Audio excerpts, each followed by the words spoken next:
Donc aujourd'hui, nous sommes réunis en ce 7 mars 2026 pour célébrer la Journée internationale des droits des femmes, comme vous le savez, qui se célèbre chaque année.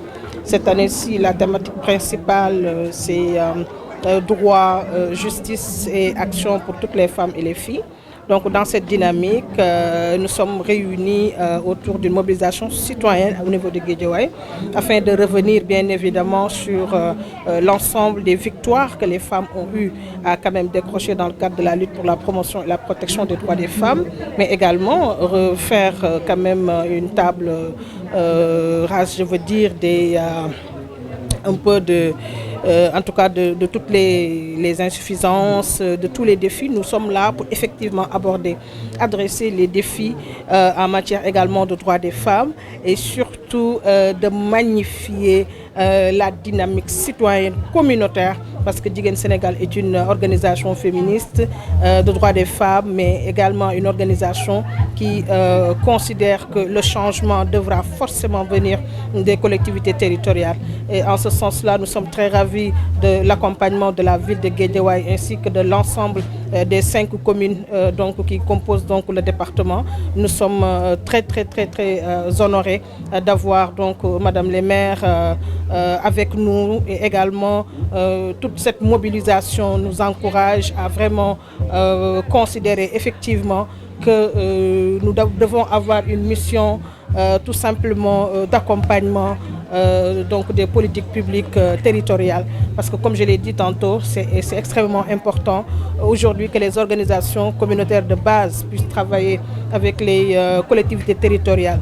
Et c'est le lieu également de féliciter et de remercier, je vais même dire, la coopération allemande à travers donc le projet RETRA de la GIZ qui accompagne aujourd'hui ce processus-là, mais également l'ensemble donc des partenaires techniques et financiers quand même qui nous accompagnent. Aujourd'hui, il est bien évident que la thématique nationale mise en tout cas en avant cette année-ci, donc principalement le Djubantikom, nous interpelle aussi en tant que femmes, et nous saluons aussi cette thématique parce qu'il est important que les femmes puissent avoir accès aux opportunités économiques, parce que l'accès aux ressources fait partie des marques, en tout cas, ou je dirais des indicateurs clés en matière donc d'égalité de genre.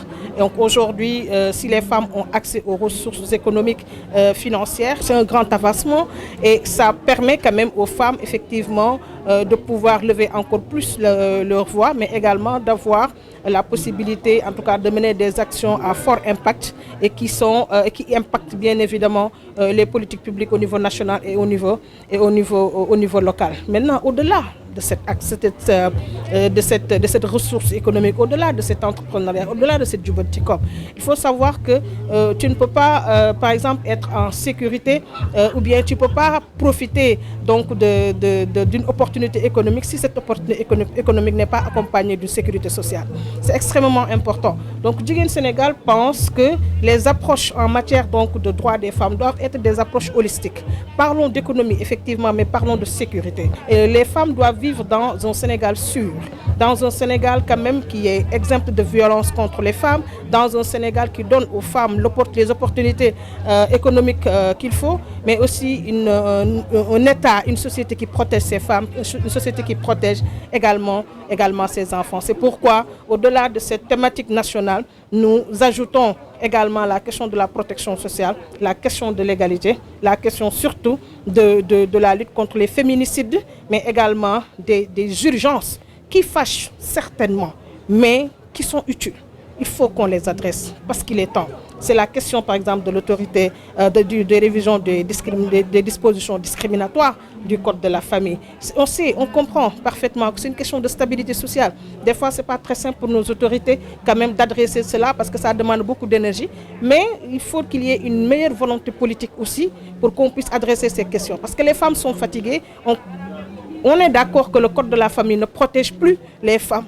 Le code de la famille est un code qui devient obsolète au vu donc de l'avancement des femmes dans le monde, au vu de l'avancement des femmes au Sénégal même, je veux dire. Et c'est important que l'État du Sénégal puisse prendre ses responsabilités par rapport à cela. Peut-être on ne leur demande pas d'embrasser donc les questions de façon globale, mais au moins on y va pas à pas, petit à petit. La question de l'interdiction de la reconnaissance, par exemple, de paternité, la recherche de paternité autant pour moi, l'autorité parentale, la question de relèvement de l'âge du mariage. Voilà autant de questions qui sont là sur la table et qui doivent être quand même adressées sérieusement. La question de l'application du protocole de Maputo. Les féminicides surtout. Il faut que les féminicides soient reconnus aujourd'hui dans notre code pénal.